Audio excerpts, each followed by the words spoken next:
soir extrêmement intéressants, par leur optimisme surtout, et finalement ce que je retiens comme possible, c'est un éventuel futur mitage de la France, comme vous l'avez dit tout à l'heure, cette idée de communauté vivant dans des sortes de ghettos, qu'ils soient chrétiens ou qu'ils soient laïcs ou ce que l'on veut, ou musulmans. Je pense que c'est encore un scénario assez optimiste. Je pense que en fait, ce qui va décider de notre avenir, ce n'est pas un rêve pédagogique. Ce qui va décider de notre avenir, c'est la faillite de l'État, c'est-à-dire c'est véritablement la charge au niveau économique qui pèse sur la société. Et c'est ça qui va maintenant déclencher des situations de guerre civile, ce que vous appelez la guerre civile. C'est qu'à un moment donné, il n'y aura plus assez pour tout le monde. En fait, la Révolution française, elle a commencé avec les histoires de pain. Enfin, ne l'oublions pas. Alors, combien de musulmans vivent aujourd'hui proches de la sécurité sociale? Quelle est la situation réelle de la France aujourd'hui économiquement? On est en train de descendre. On descend sans arrêt. Donc moi je pense qu'à un moment donné, sans vouloir être pessimiste, toutes nos initiatives au niveau intellectuel, bien pensant, cherchant de manière pédagogique à enseigner aux gens de ceci, de cela, il me paraît un petit peu optimiste. Bon, en tout cas, tu viens de nous apporter une nouvelle thèse qui est que la solution viendra de la situation économique. Peut-être que nos orateurs, très brièvement... Non, on va laisser plusieurs questions. Non, bon, alors plusieurs questions. Ouais, écoutez, moi, effectivement, votre discours, vous avez entre vous, moi, j'ai en permanence dans ma propre tête. Parce que je me bats constamment avec ces deux conflits, ces deux options. Et effectivement, selon à qui je suis confronté, je constate que le facteur éducatif, ça marche, ou alors au contraire qu'il faut passer par les armes parce qu'il y a une telle haine, il y a une telle combativité qu'on n'arrivera jamais avec des arguments rationnels. J'ai eu énormément de débats online, en personne, etc. Et effectivement, il y a des anciens musulmans qui se sont laissés convaincre par mes arguments. Alors, et puis effectivement, il y a des trucs hallucinants. Par exemple, là, mes amis pakistanais, ex-musulmans, c'est maintenant installé en Irlande. La semaine dernière, il a envoyé un message, il a dit il voulait commander une pizza, et comme il a l'air pakistanais, on est venu lui demander est-ce que vous êtes bien sûr que vous voulez la pizza avec du jambon? Alors, il a dit mais oui, mais vous m'avez regardé en fait à poser la question. Donc les Européens, ils sont tellement immiscés déjà qu'ils ne veulent pas offenser le brave musulman en lui servant quelque chose qu'il ne voudrait peut-être pas, même s'il a commandé.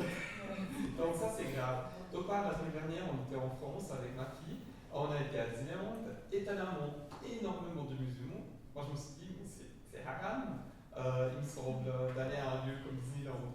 Et puis il y a Akila, ma chère amie, qui m'a dit mais tu sais pas que Disney, ça appartient déjà une bonne partie aux monarchies du Golfe. C'est terrifiant. Et puis après, on était à Provins, magnifique petite ville. Et puis il y avait une visite d'école, manifestement de la région de Paris. En tout cas 300-400 enfants qui défilaient devant nous avec leurs profs. La moitié, en tout cas, étaient des noirs ou des musulmans. Alors, la moitié, facilement, on se dit, le remplacement de population en France est beaucoup plus avancé que ce qu'on essaie de nous faire croire. Et c'est clair, c'est un problème idéologique. C'est pas seulement la population, puisqu'effectivement, on a énormément d'ex-musulmans qui sont devenus les meilleurs défenseurs de la société moderne. Donc, j'hésite toujours entre les deux. À mon avis, effectivement, il n'y a que par le discours, par le débat et par effectivement, il faut couper absolument toutes les aides sociales pour toutes les personnes qui n'intègrent pas. C'est la première question. Merci. Et il y a beaucoup de mains qui se lèvent. Voilà, j'aimerais commencer par citer ou rappeler le général de Gaulle qui disait on peut intégrer les individus mais on n'intègre pas des peuples entiers. Et j'aimerais revenir à ce que vous avez dit, Majid. Je pense qu'effectivement c'est très bien de faire de l'éducation, d'essayer de changer le système électoral français. Je vous souhaite bonne chance. Hein. mais je crains que ça soit trop tard. Et je pense aussi qu'une solution la solution préconisée Pierre Carson n'est pas forcément une guerre civile. Au contraire, c'est de manifester la fermeté. Et pour avoir étudié passablement l'histoire, j'ai remarqué que c'est un paradoxe, c'est que souvent ceux qu'on nous présentait comme des faucons sont ceux qui ont fait la paix. Vous citiez au tout début de la Khomeini. Comment est-ce que Khomeini a pu arriver au pouvoir? À cause de la faiblesse des Carter. Vous vous souvenez sans doute de la crise des otages américains. Reagan est arrivé au pouvoir le jour de son intronisation. Les otages étaient libérés après 444 jours. Il n'y a pas eu spécialement d'effusion de sang. Pareil avec le communisme. Le communisme est tombé sans qu'il y ait moins de gouttes de sang, ou pratiquement pas de victimes. Donc je pense qu'on doit aller vers une interdiction de l'islam, qui est pour moi une secte. J'aimerais aussi rappeler, ça paraît une évidence, on est ici à débattre, j'étais pasteur, on avait des groupes de dialogue interreligieux qui étaient toujours à l'initiative des chrétiens, soit dit en passant, mais si on n'avait pas eu un certain Charles Martel en 1732, ou un certain Jan Sobieski en 1686, est-ce qu'on serait simplement là à discuter? Il a bien fallu un moment passer par des solutions musclées. Et je pense que de montrer un peu ces tripes, pour ne pas dire autre chose, taper du poing sur la table, c'est un message qui pourra peut-être réveiller aussi la majorité silencieuse dont vous parliez auparavant, et leur redonner le courage, parce qu'actuellement on est en diminution, et c'est effrayant de voir toutes les petites concessions, comme on le dit, qu'on voit jour après jour, des concessions sur les horaires de piscine, sur etc. Alors, je vais répondre à votre question. En fait, il ne faut pas non plus que vous me voyez comme quelqu'un de naïf et qu'on oppose l'idée qu'il y aurait la pédagogie et la force dans nos réponses. Moi, je suis pour une dureté de la loi, vous n'imaginez même pas à quel point. Moi, j'ai une passion, c'est les lois, le juridisme. Mon second livre qui n'a rien à voir avec l'islam, c'est sur la criminalité, en fait. Je veux essayer d'expliquer aux gens d'où vient, d'essayer d'un peu d'expliquer la généalogie du bien et du mal. Et en fait, moi, j'adore voir une architecture de causes derrière des causes, une architecture de conséquences derrière des conséquences. Et parfois, je peux promouvoir des idées, j'ai des petites idées, mais je ne donne pas toutes mes idées parce que le but, c'est que l'ennemi, entre guillemets, ne s'y adapte pas, l'ennemi islamiste. Parfois, j'ai des idées à court terme qui peuvent sembler être un cadeau pour l'ennemi, et parfois, en fait, quand on s'en rend bien compte, à long terme, c'est contre lui. Je vous donne un petit exemple tout bête. Par exemple, le burkini, moi, j'étais contre l'interdiction du port du burkini sur les plages, parce que je considérais que c'était une liberté individuelle, je ne vais pas revenir dessus, il suffit de regarder ma vidéo sur YouTube qui en parle, mais surtout, je pense que, en fait, on empêchait les Français de voir un symptôme de l'islamisation de la France. Il suffisait juste de les laisser déambuler sur les plages, on obtenait directement des gens qui allaient voter dans notre sens et une sensibilisation du peuple français. Et en fait, les maires qui sont pro-système, ils voulaient empêcher que les Français voient la réalité du burkini, alors que dans l'absolu, c'est juste une combinaison de surf avec cagoule. En France, sur Internet, on utilise les outils américains. C'est très bien parce que moi, j'adore les constitutions américaines, notamment le fait que la liberté d'expression soit défendue plus qu'ailleurs. On a Google, on a Twitter, on a sur Facebook, alors que les Français sont un peuple suffisamment ingénieux, on aurait pu avoir, comme les Chinois, un équivalent de Google, de Facebook, de Twitter. Qu'est-ce qui se serait passé s'il y avait peu cette américanisation d'Internet, cette soumission de la France à cette américanisation d'Internet? Si on avait créé nos propres outils, un Google français, un Twitter français, un Facebook français, un Amazon français, nos opinions, elles seraient persona non grata sur Internet, au nom du respect envers la différence, au nom de l'interdiction de stigmatiser, au nom du fait de ne pas porter atteinte à la dignité morale des musulmans ou des gens que l'on insulterait entre guillemets. Et en fait, ce qui semble être à court terme quelque chose contre la France, à savoir que les outils Internet libres soient américains, en fait, on est défendu du coup par la Constitution américaine qui défend la liberté d'expression, et nous-mêmes, on peut s'y exprimer. Et moi, par exemple, quand je pense à une partition de la France, alors du coup, ça m'embête, je suis obligé de donner une idée que je ne voulais jamais donner. Moi, je suis par exemple pour l'idée de dire, on va faire un cadeau aux musulmans et aux islamistes, dès l'instant où ils sont trop nombreux en France, on vous laisse des charia zones. C'est peut-être un sacrifice à court terme, mais du coup, les Français verraient la différence entre les zones régies par la charia où les femmes ne peuvent même pas s'y balader la nuit, où les résultats scolaires sont catastrophiques, où il y a des crimes plus qu'ailleurs, contrairement aux zones libres, où là on peut interdire l'islam pour le coup, là on peut interdire cet endroit-là, on va leur dire plus tard aux islamistes, on va pas leur dire tout de suite, on va faire des charia zones et une zone non charia sans leur dire, on attend qu'ils soient tranquilles et qu'ils l'acceptent, et après on leur dit, finalement, maintenant on va interdire la charia dans notre zone libre, on ne vous l'avait pas dit au début, vous étiez content d'avoir vos zones charia, et là on voit la différence entre le monde de vie chez vous et le monde de vie chez nous, et derrière, ça peut justifier plus tard, pour terminer, une offensive de notre part pour reconquérir ces territoires en disant « Vous avez vu comment vous persécutez les gens chez vous ? Alors maintenant, on va reconquérir ces territoires et on va réinstaller la France éternelle qui n'aurait jamais dû cesser d'être la France. » Donc vous voyez, à court terme, j'ai l'air de faire un cadeau à l'ennemi, et en fait, à moyen et long terme, je crée un investissement plutôt intelligent. Donc voilà, il faut voir à court, à moyen et à long terme.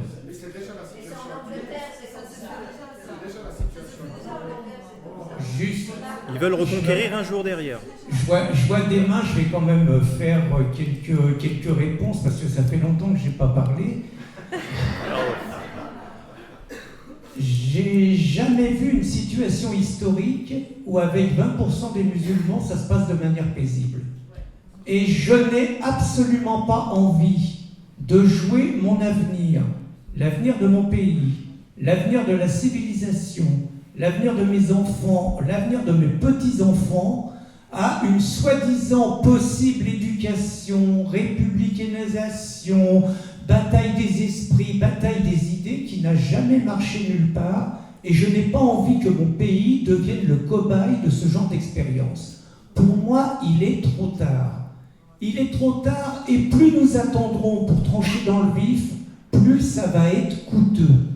Et disant cela, moi je respecte les musulmans. J'ai eu un débat avec Amir Ramadan. Moi je suis zémourien.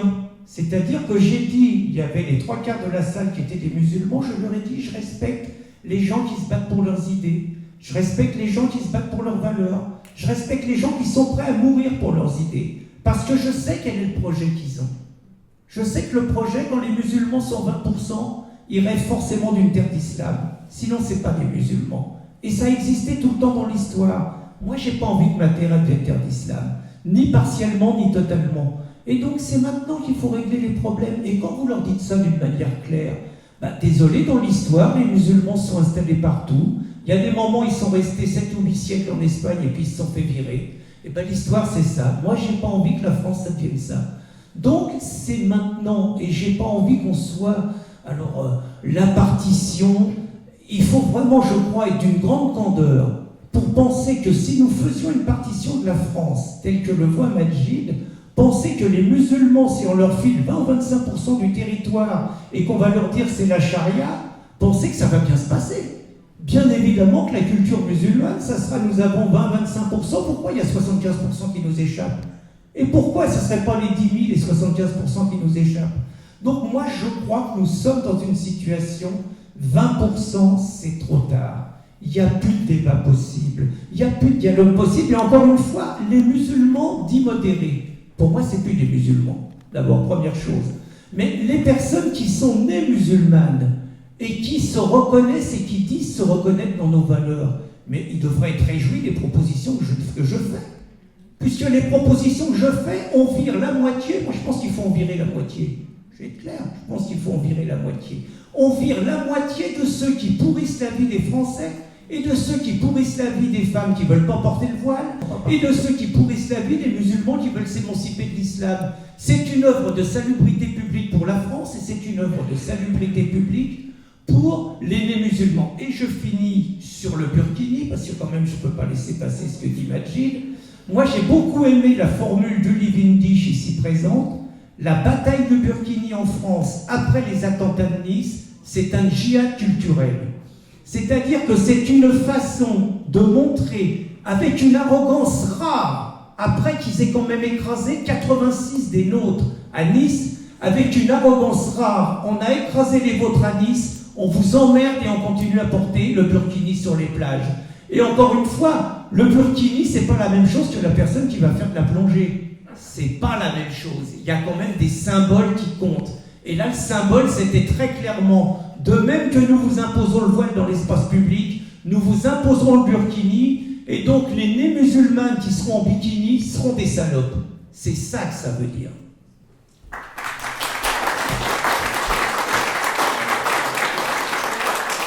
Peut-être encore quelques questions Oui, mais on n'est pas allé de ce côté-là et c'est bientôt fini. Alors, je voulais prendre quelques questions dans ces rangs. Et puis, on y reviendra peut-être. Alors, plusieurs questions. Essayez aussi de ne pas être trop long dans vos questions.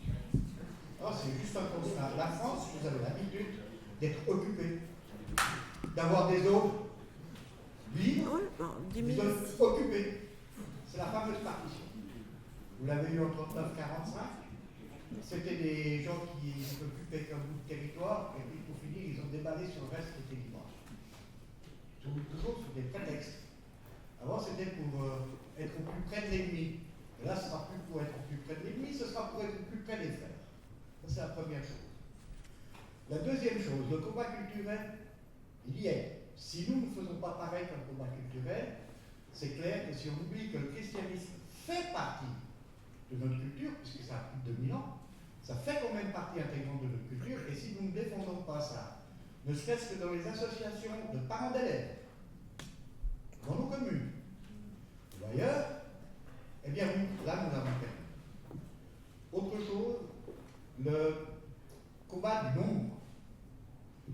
Eh bien, je reprends une parole de feu Georges Letellier, fondateur du FCG, qui m'avait dit en aparté, quand il avait fait un prisonnier à Fès en Algérie, vous savez ce que le prisonnier lui a dit? Le premier qui bande baise l'autre. Ça, c'est un fait aussi. On peut continuer beaucoup en termes, mais le combat de natalité est important. Nous n'avons pas à soutenir un État qui finalement ne se préoccupe pas de nous.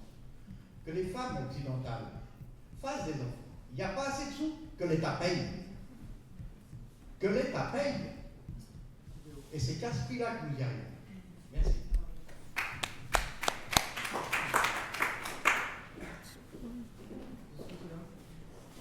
Il va falloir jouer les prolongations. Hein. Non, on les joue déjà. Merci beaucoup. Le nombre, la démographie, il y a un exemple qu'il faudrait prendre régulièrement, mais auquel on ne pense pas, c'est que les choses vont se passer à moyen et long terme. À mon avis, l'exemple de l'Indonésie est le meilleur qu'on puisse prendre. Il y a 2 siècles, il n'y avait pas de musulmans en Indonésie.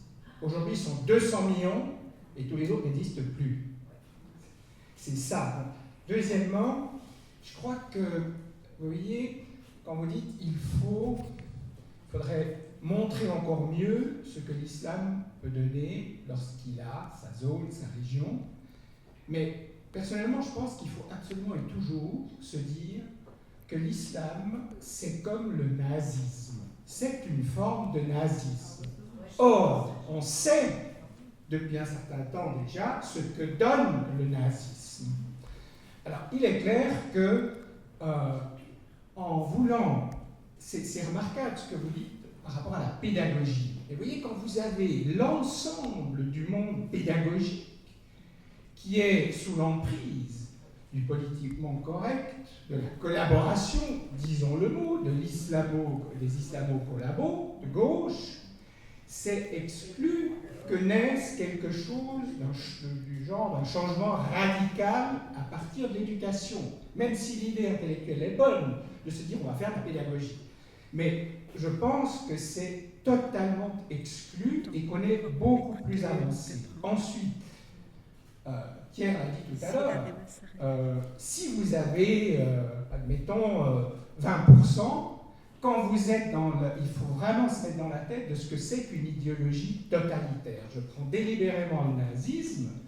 Eh bien, dans l'idée même d'idéologie totalitaire, c'est d'imposer cette idéologie à tout le monde, tôt ou tard, par n'importe quel moyen, tantôt pacifique, tantôt violent.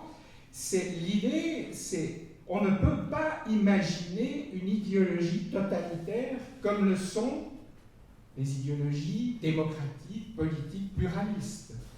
Donc je pense qu'effectivement, des moyens que la population n'ose pas encore imaginer sont absolument nécessaires et indispensables. Parce que si, ça a été dit tout à l'heure par monsieur, si on prend l'histoire, il n'y a rien de scandaleux à ce qu'il y ait à un moment donné une confrontation et qu'une civilisation, disons, qui correspondrait mieux à nos valeurs, l'emporte, et si elle est menacée, elle fera tout pour empêcher de sombrer. Or, nous sommes quand même dans une situation où on ne peut pas dire qu'on est dans le sens de concession, d'une espèce de vie démocratique, pluraliste, d'un côté les musulmans, l'islam, de l'autre côté, etc. Je pense qu'on est à un stade où on doit passer à des moyens nettement plus radicaux, montrer des signes forts. J'ai bien compris l'idée. Alors, je vais simplement donner juste 2 points très simples. Premièrement, je n'ai jamais dit que je souhaitais la partition de la France. Je fais une prédiction, je fais mon Paranostradamus. Voilà, je prédis ce qui devrait se passer selon moi en France. Ça devrait être une partition, je le pense, naturelle. Parce que le vivre ensemble n'existe pas avec l'islam. Il va y avoir des gens qui vont se fuir et à un moment donné, ils vont s'affronter. Moi, je ne le souhaite pas. Je souhaite une France entière et intègre. Voici finalement un simple medley de ce que moi j'ai proposé. Ça vaut ce que ça vaut, vous en pensez ce que vous voulez. Moi, j'essaie d'être réaliste. On est là dans un débat en train de dire, lui, dans le fond, il est tout seul et minoritaire. La majorité des Français qui ne veulent pas de la France islamique, ils sont déjà divisés sur plein de sujets. À quoi ça sert de vouloir interdire l'islam alors qu'on n'a même pas déjà convaincu la majorité de la population française que l'islam est un danger, alors qu'une bonne partie pense que l'islam, c'est le bouddhisme des Bédouins, et une autre partie pense que l'islam et le ramadan, c'est un folklore, comme Halloween est un folklore. Moi, je propose des mesures très claires et très simples. Premièrement, stopper l'immigration. La réduire au maximum, stopper l'immigration islamique. Deuxièmement, essayer d'expulser le maximum de criminels, qu'ils soient musulmans ou pas, de la France, ou simplement les dégager. À un moment donné, il ne faut plus qu'il y ait d'ennemis de la nation à l'intérieur de la nation, peu importe leur confession. Troisièmement, essayer de faire un travail de pédagogie en essayant de faire en sorte, par les lois et par la démocratie, d'obliger à ce que les Français et notre point de vue puissent obtenir des chaînes de télé, des radios, des journaux, ne serait-ce que pour pouvoir défendre parmi les médias mainstream notre point de vue. C'est toujours mieux que rien d'essayer de convaincre les gens que l'islam est un danger. Lui, je veux bien demain qu'on puisse interdire, c'est un on en plus, qu'on puisse interdire l'islam, décréter que c'est un danger. Par qui, comment? On est déjà divisé sur des sujets secondaires, sur des sujets cosmétiques. Si vraiment on ne peut pas et qu'ils sont encore minoritaires, moi, je suis un philosophe de terrain et j'estime, quand je parle de pédagogie, il ne faut pas voir ça dans un sens scolaire. À un moment donné, moi, je crois à la philosophie du réel. Aujourd'hui, les musulmans vivent parmi nous et surtout les islamistes vivent parmi nous. Ils auront beau être 30, 40% parmi nous, à chaque fois qu'il y aura des problèmes parmi eux, le système politico-médiatique qui nous domine dit c'est normal, c'est la pauvreté, c'est normal, c'est le chômage, c'est normal, c'est la stigmatisation. Et hop, ils vont nous la faire à l'envers. Un jour, ils vont se retrouver 60% de la population et c'est eux qui vont choisir un Mohamed Sarkozy ou un Mustafa Hollande. Je préfère, moi, très simplement, qu'on puisse essayer, tant qu'ils sont encore minoritaires, de tenter une expérience pédagogique, même si ça peut sembler fou, de dire on va vous laisser nous prouver sur une zone donnée, dans une période donnée, dans certaines zones, que l'islam peut être compatible avec nous. Ils échoueront ces islamistes, et on va même demander à des bobos de s'y installer. Ils trouvent ça si formidable l'islam, et ben installez-vous parmi eux. C'est toujours mieux que rien. Moi, je préfère ce travail de pédagogie, essayer de montrer aux Français la réalité des choses et de les réinformer. Moi, je veux bien qu'on interdise l'islam, entre guillemets, conceptuellement, au sens où, effectivement, l'islam est un totalitarisme absolument abject et contraire à nous, mais déjà, essayer de convaincre les Français que l'islam est un danger, c'est déjà l'étape d'avant. Je voudrais juste rebondir sur ce que vous avez dit, et en même temps sur ce que Pierre a très très bien expliqué. Bonsoir. Au fait, moi, je pense sincèrement, et je vais plus rejoindre le discours de Pierre, qui me parle le plus. Dans tous les pays musulmans, il y a eu plein de dictateurs qui sont morts ou qu'on a fait sauter d'une façon ou d'une autre. Ce que je veux dire par là, c'est que dans le peuple musulman, ils ont l'habitude qu'on leur impose. Parce que si je ne me trompe pas, je crois que l'islam veut dire soumission. Donc ce sont des gens qui sont soumis depuis du moment où ils sont nés, ils sont soumis ils ont des obligations religieuses et autres. Ils ne sont pas ils sont dans une dictature, ils ne sont pas dans une démocratie. Aujourd'hui, tous ces peuples qui n'ont plus leur dictateur, ils sont complètement perdus. On leur laisse le choix, mais comment ils peuvent choisir s'ils ont toujours été sous un dictatoriat? Je ne sais pas si on dit comme ça, mais excusez-moi si je me trompe. Et du coup, tout à coup, ils ont le choix, mais ils sont perdus. Non. Alors, ils sont en France et ils viennent encore imposer leurs lois, leur façon de faire, leur façon de voir les choses. Je suis suissesse, j'habite en Suisse, et je vais des fois faire mes courses en France. Et quand j'ai été chez Carrefour et que j'ai vu qu'il y avait un maximum de choses halal, j'ai dit « Oh my God !» J'ai dit « Franchement, excusez-moi, mais j'ai dit « Là, ça va pas ». Et c'est comme, je fais juste encore une seconde, pour moi, je rejoins aussi ce que monsieur disait tout à l'heure par rapport au nazisme, c'est ce que je voulais dire, c'est que l'histoire se répète. Et tant qu'on n'a pas enlevé le mauvais fruit qui va contaminer les autres, même si on n'a qu'un seul, il va tous les contaminer. Et à la fin, c'est terminé. Donc je pense qu'il faut éradiquer, c'est un petit peu dur ce que je dis, mais je crois que c'est la, je crois pas, je suis sûre que c'est la seule des solutions, parce que moi personnellement, j'ai pas envie de voir le nazisme revenir sous une autre forme, et aujourd'hui, on a encore des armes encore plus puissantes et plus virulentes qu'avant. Hein, quand c'était le Moyen-Âge, on égorgeait, bah, là il continue à égorger, mais là il y a la bombe atomique et tout ce qui suit. Moi perso, j'ai pas du tout envie que ni ma famille, ni mon fils ou mes futurs vivent tout ça. Et voilà. Merci beaucoup. Excusez-moi, c'est à propos de l'interdiction de ce que vous avez dit sur l'interdiction de la religion, etc. Je suis pas sûr. Pardon ? Ah, pardon. Je suis pas sûr que ce soit la bonne solution, parce que d'abord, quand on interdit quelque chose, ça rend beaucoup plus attrayant. Regardez, dans tous les pays musulmans, l'alcool et la prostitution est interdit, et pourtant, ce qui marche le mieux. Donc, déjà, simplement appliquer les lois qu'il y a en France, par exemple, notamment contre le burqa, ce serait déjà à commencer par ça. Si vous faites des lois pour interdire quelque chose et après ce n'est pas appliqué, un, vous attendez quelque chose de beaucoup plus attrayant. Deux, après, les gens ils font ce qu'ils veulent. Et vous avez deux exemples de pays dans l'histoire où ils ont voulu l'interdire ou traverser l'islam. C'était Kemal Pacha Atatürk en Turquie, Reza Shah en Iran, et les deux, regardez où ils sont arrivés aujourd'hui. Donc l'interdiction, c'est peut-être pas la solution, c'est peut-être qu'il vaut mieux regarder du côté des Russes, où ils font les choses sans trop l'annoncer, sans trop grand fracas, mais ils font les choses. Ouais, et après, ils appliquent. L'islam que Poutine dit même qu'il ira aller chercher jusqu'au chiottes. Exactement. Mais quand ça, les terroristes, pas des musulmans. On parle de terroristes, pas de musulmans. En France, le laboratoire, 20%, etc. Je suis désolé, le laboratoire est déjà là. L'Arabie Saoudite, l'Iran. On n'a pas besoin de faire de laboratoire, c'est simplement il faut sortir de ce qu'il y a et laisser les gens parler de ce qui se passe dans ces pays-là, plutôt que les interdire pour des motifs économiques. Oui, par exemple, la rémigration de musulmans. Comment on sait qui est musulman, qui ne l'est pas? Ça se trouve, on va dégager des anciens musulmans comme moi. On dégage les Arabes dans le doute. Il y a plein de Français qui ne vont pas l'accepter. Plein de Français des dom-toms. Alors, on va préciser les choses. Par rapport à ce que dit monsieur. Monsieur dit qu'il faut faire des lois. Pour faire des lois, il faut les faire appliquer. Je vais vous citer un exemple en France. En France, on a décidé d'arrêter de fumer dans les cafés. Ça concernait des dizaines de millions de personnes. On a décidé que ça se faisait le 30 octobre et le 1er novembre, on ne fumait plus. Il n'y a pas un mec qui fumait dans les cafés, il n'y a eu aucun incident, il n'y a eu aucune émeute. On a décidé d'interdire le voile intégral. Le voile intégral, c'est une bataille permanente, c'est une forme de guerre civile, c'est-à-dire que les musulmans n'ont pas accepté cette loi. Et que n'ayant pas accepté cette loi, qu'est-ce qui se passe ? Dès que trois courageux policiers veulent verbaliser une voilée intégrale, vous avez eu trappe, émeute, scène de guerre.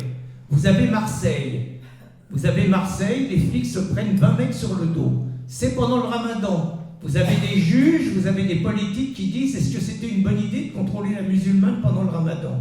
Ce que j'essaye de vous expliquer, c'est vous raisonnez comme si on était encore dans une période pacifiée. Nous ne sommes pas dans une période pacifiée, nous sommes dans une guerre quotidienne. L'islam nous mène une guerre quotidienne, et l'islam nous mène une guerre quotidienne avec un gouvernement qui est de son côté, avec des médias qui sont de son côté, avec des juges qui sont de son côté.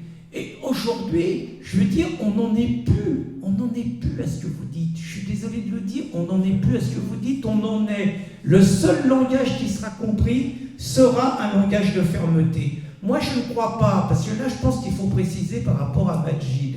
Moi, j'ai bien dit, si on en vire la moitié, c'est pas n'importe lequel, 1 sur 2. C'est ceux dont on sait qu'ils ont, dans leur action quotidienne, mené régulièrement du prosélytisme et un combat en faveur de l'islamisation de la France. Là, maintenant, il faut envoyer un message fort. Si nous n'envoyons pas ce message fort, plus nous voulons reconquérir nos droits, plus ça va être coûteux, ou sinon nous arriverons à la première hypothèse que j'émettais, c'est-à-dire nous allons perdre sans combat. Ça peut totalement arriver. Dernière chose, je ne crois absolument pas, je n'ai pas la même vision optimiste que Majid. Je suis désolé, quand il y a les attentats du Bataclan, quand il y a les attentats de Charlie Hebdo, quand il y a les attentats de Nice, il n'est pas vrai que la majorité des musulmans est consternée. La majorité... Non, j'ai pas dit que tu as dit ça. Ouais. Mais il n'est pas vrai non plus que la majorité des musulmans pleurent. C'est pas vrai. La majorité des musulmans, je dis pas tous, la majorité des musulmans est réjouie, et vous avez à Saint-Denis des scènes de liesse. Faut pas non plus raconter une histoire plus belle qu'elle n'est. Et dernière chose sur Valls, moi ce que j'entends c'est du Valls. C'est-à-dire Valls qui nous raconte, et c'est à nous de réussir la démonstration que l'islam est compatible avec la République et avec la France. Ah bon? C'est un pays laïque qui doit montrer que l'islam est compatible. Moi je veux pas de ça.